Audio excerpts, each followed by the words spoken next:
Death is always a heavy topic, but some stories hit differently, like goosebumps down your spine kind of different. In this video, we're diving into 5 jaw-dropping real-life cases that didn't just end in tragedy. They went viral on YouTube and left the internet straight up speechless. These aren't just bizarre headlines, they're eerie reminders of how wild, messy, and downright disturbing the digital age can get when real life meets the algorithm.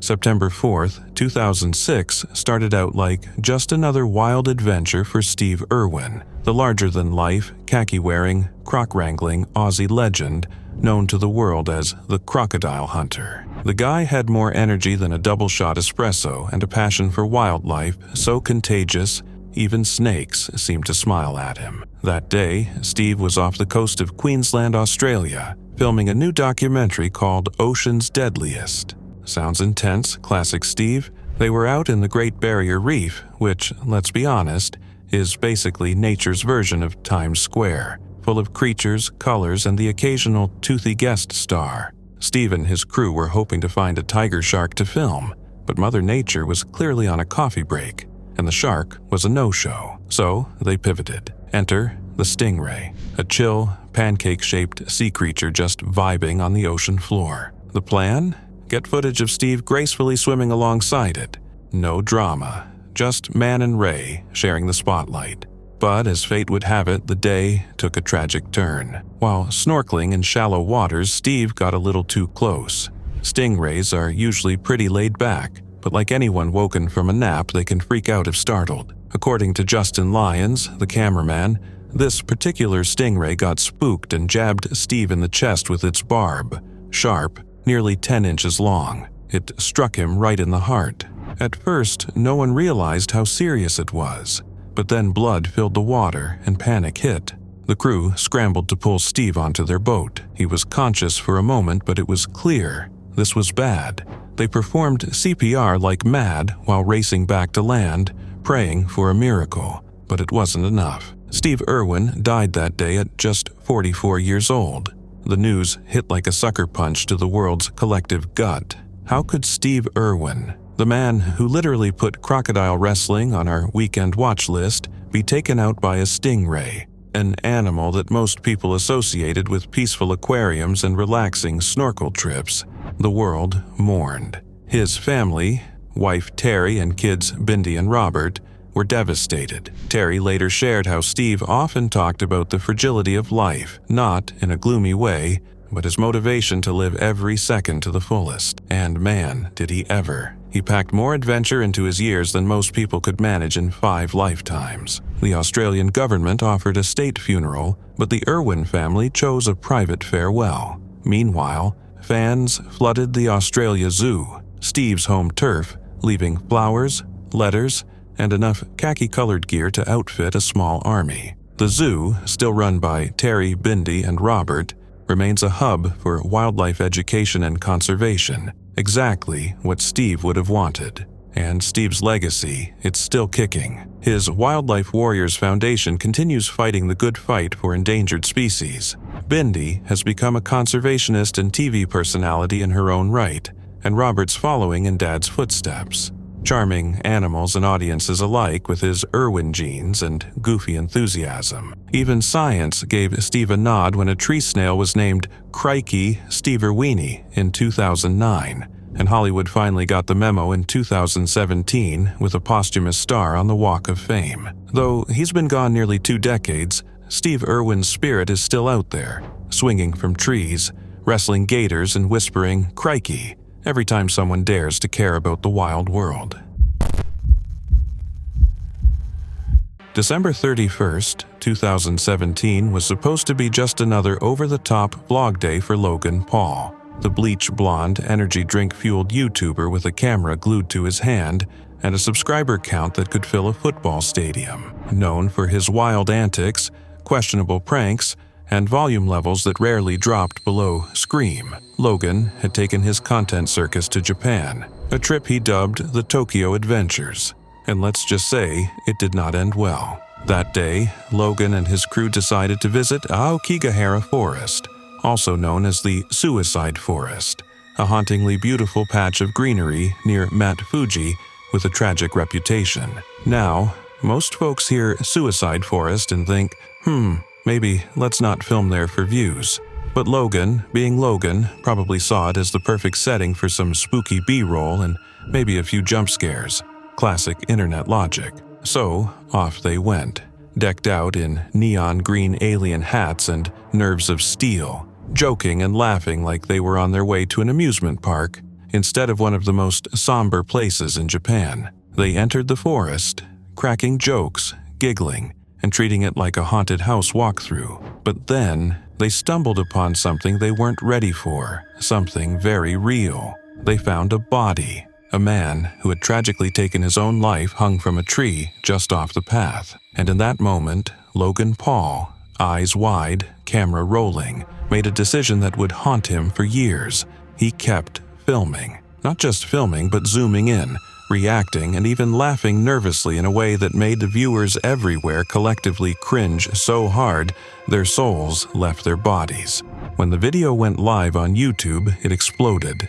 Not in a, wow, great content kind of way, but in a, what the actual hell were you thinking, firestorm. The backlash was nuclear. Fans, fellow creators, celebrities, and even mental health organizations slammed him for turning such a sensitive moment into clickbait. The internet didn't just cancel Logan, they tried to launch him into the sun. YouTube pulled the video after it had already racked up millions of views, cut ties with Logan on multiple projects, and even removed him from their top-tier creator program for a guy whose entire brand was based on go big or go viral. This was the wrong kind of viral. Logan quickly posted an apology, actually several. There was a Twitter Notes app apology, a teary-eyed YouTube video titled So Sorry, and even a brief hiatus from vlogging. But the damage was done. His image was fried, grilled, and flambéed. Yet somehow, like a phoenix in overpriced merch, Logan made a comeback. He pivoted, rebranded, and eventually reinvented himself as a podcaster and boxer, because of course he did. From the forest to the fight ring, his journey has been one weird roller coaster. But that incident remains the darkest chapter in his highlight reel. It sparked global conversations about internet ethics, mental health awareness, and the responsibility that comes with having an audience of millions. The Suicide Forest video became a cautionary tale in the age of do it for the views. Today, Logan Paul's still around, still loud, still polarizing, but hopefully a little wiser. The Forest video deleted, but the memory still very much alive in the digital archives of what not to do on YouTube. And if there's a silver lining, it's this. People talked about mental health, about respect, about empathy. Maybe the internet learned something that day, between the gasps, the outrage, and the alien hats, because sometimes going viral isn't worth it, and some places aren't meant to be content. On a regular Monday, May 25, 2020, George Floyd, a 46-year-old black man, strolled into a Minneapolis corner store just trying to buy some smokes. Nothing wild. But a store clerk suspected he handed over a fake $20 bill and decided to call the cops. What started off as a low-stakes, meh kind of situation suddenly took a tragic turn, spiraling into a global call for justice and a tidal wave of protests that literally changed the world. At 8:01 p.m., officers Thomas Lane and J. Alexander Queng showed up to investigate. They found Floyd chilling in a car with two other folks. He did what they asked, hands up, no fuss, and was cuffed without any drama. But when they tried to pop him into the back of their squad car, Floyd hesitated. He said he was claustrophobic and started panicking. Things got tense. That's when backup arrived. Officers Derek Chauvin and Tu Thao. The situation escalated fast. Floyd was brought to the ground, still in handcuffs, lying face down. At 8:19 p.m., Chauvin made a decision that would haunt the world. He knelt on Floyd's neck, not for a second, not even for a minute, but for over 9 agonizing minutes. During that time, Floyd pleaded for his life, gasping, "I can't breathe," again and again, more than 20 times. The whole thing was caught on camera by horrified bystanders who begged the officers to ease up. but nothing changed. As minutes dragged on, Floyd's voice faded. His body stilled. By 8:27 p.m., he had stopped moving altogether. Chauvin finally lifted his knee, but the damage was already done. Quang checked for a pulse. None. Still, they didn't jump to help him. At 8:29 p.m., an ambulance rolled in and rushed Floyd to the hospital. It was too late. He was declared dead about an hour later. The video of Floyd's final moments hit the internet like a lightning bolt. It went viral almost instantly, igniting fury across Minneapolis. People flooded the streets the very next day, gathering outside the police station, chanting for justice. Floyd's heartbreaking words, "I can't breathe," became a rallying cry. The movement exploded beyond the U.S. Protests popped up in London, Paris, Sydney, Berlin, you name it. The world was watching, but not everything was peaceful. Some protests turned chaotic. Buildings were burned, curfews were set, and emotions ran high. Still, the core message rang out loud and clear. Enough is enough. George Floyd's death laid bare a system riddled with racial bias and unchecked power. Something had to change. Authorities moved quickly. On May 29th, Chauvin was arrested and hit with serious charges. Soon after, Lane, Quang, and Thao were also charged for playing their parts. Chauvin's high-profile trial kicked off in March 2021 and was broadcast live. On April 20th, he was found guilty on all counts and later sentenced to 22.5 years in prison. The others received sentences ranging from 3 to 3.5 years. Floyd's name became bigger than one person. It became a symbol, a signal flare in the sky shouting for justice, reform, and equality. The protests that followed were among the biggest in history, pulling together millions of voices demanding change. But even with verdicts and jail time, big questions remain. Has real change actually taken root? Are the systems being fixed? Conversations about policing, accountability, and racial equity are still buzzing. One thing's for sure. George Floyd's legacy sparked a movement that refuses to fade, pushing the world toward a future that's more just, inclusive, and, hopefully, better for everyone. December 2nd, 2020 started out like just another chaotic livestream for Stas Replay, real name Stanislav Reshetnikov, the Russian YouTuber known for broadcasting borderline reality TV chaos from the comfort or discomfort of his home. His streams weren't exactly wholesome content. Think less Mr. Beast, more, what if Jackass had no off switch and zero moral compass? The guy had built a small following by leaning into shock value, verbal abuse, weird dares, and general train wreck energy. But that day, things took a turn from twisted entertainment to something much darker.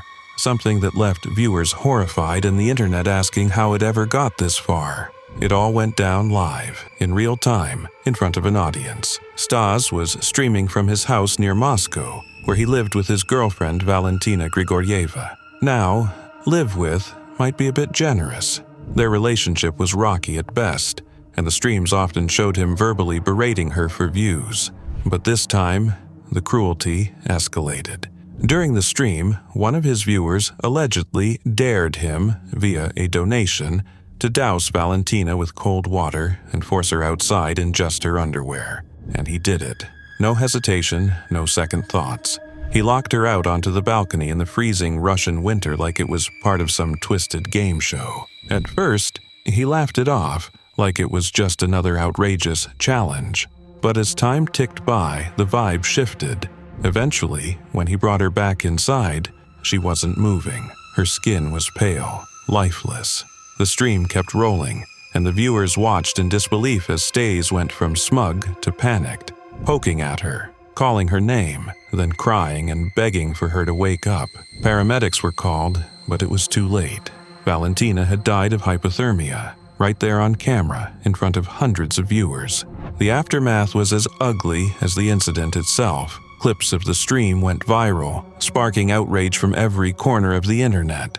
People couldn't believe it. How did a prank stream turn into an actual death? How had platforms like YouTube allowed this kind of content to fester unchecked? Was this the final form of toxic internet culture? Suddenly, everyone was pointing fingers at Stas, at the viewers who egged him on with donations, at the platforms that hosted it all like it was just another variety show. Authorities arrested Stas on the spot. He tried to claim it was an accident, that he didn't mean for her to die, that it was all just part of the stream, but no one was buying it. Russian investigators charged him with causing death by negligence, and the story snowballed into an international scandal. News outlets across the globe were suddenly reporting on this obscure Russian streamer, whose thirst for views had led to something truly horrific. And viewers, especially younger ones, were left shaken by the brutal reminder that not all content is harmless entertainment. YouTube eventually deleted his channel, but the damage was done. The incident became a cautionary tale for the entire streaming world, a grim wake-up call about what happens when attention becomes the only currency and empathy gets left behind.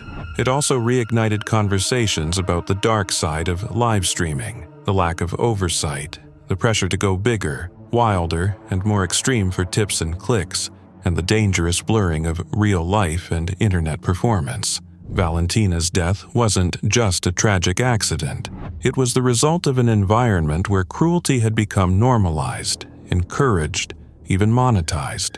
And while Stas sits behind bars awaiting whatever version of justice comes next, the world is left to wrestle with a bigger question. How far are we willing to let people go for a like, a view, or a donation? Because in a world where everyone's streaming, sometimes the real horror is what we're willing to watch. June 26, 2017, was supposed to be the day Pedro Ruiz pulled off the ultimate viral stunt, the kind of over-the-top, jaw-dropping moment that would catapult him and his girlfriend, Mona Lisa Perez, from small-town Minnesota vloggers to internet royalty. The plan? A wild YouTube video involving a stunt so risky, it sounds like it came from the pages of a rejected Jackass script. Pedro would hold a thick hardcover encyclopedia to his chest, and Mona Lisa would shoot him with a .50 caliber Desert Eagle pistol. Yup, you read that right. A literal gun, a literal book, and the hopes that one would stop the other before things got messy. Spoiler alert, it did not end well. Pedro had pitched the idea as a surefire way to go viral. He'd even done a test run with a different book, and apparently that one stopped the bullet. So, naturally, his logic was, why not go bigger and do it for the fans? Except, here's the thing. Books aren't bulletproof vests, and science doesn't care about your subscriber count. Mona Lisa, just 19 at the time and pregnant with their second child, was nervous, real nervous. According to later reports, she even tweeted earlier that day, "Me and Pedro are probably going to shoot one of the most dangerous videos ever." Yeah, no kidding. So there they were, outside their home in Hallstatt, Minnesota, cameras rolling, family watching, Pedro clutching a hardcover book to his chest like it was a Captain America shield. Mona Lisa standing just feet away, holding a gun she'd never fired before. She pulled the trigger. The bullet ripped through the book like it was tissue paper. Pedro collapsed. Chaos erupted. Mona Lisa called 911, screaming, "We were doing a YouTube video and it went wrong." Paramedics arrived, but it was too late. Pedro Ruiz III, just 22 years old, died from a single gunshot wound to the chest, in front of his girlfriend, their 3-year-old daughter, and an audience that would never see the viral fame he dreamed of. The story made headlines instantly, not because it was just tragic, though it absolutely was, but because it raised a whole stack of uncomfortable questions, like, how did we get here? How did we reach a point where young parents were literally risking their lives for likes and subscribers? What kind of internet pressure makes you believe a gun and a book equals views and success? Mona Lisa was arrested and later pleaded guilty to second-degree manslaughter. She was sentenced to 180 days in jail and 10 years of probation. In court, she was devastated. She didn't try to excuse it or play it off. It wasn't just an oops moment. It was the result of a world where content is king, and the line between entertainment and recklessness has all but vanished.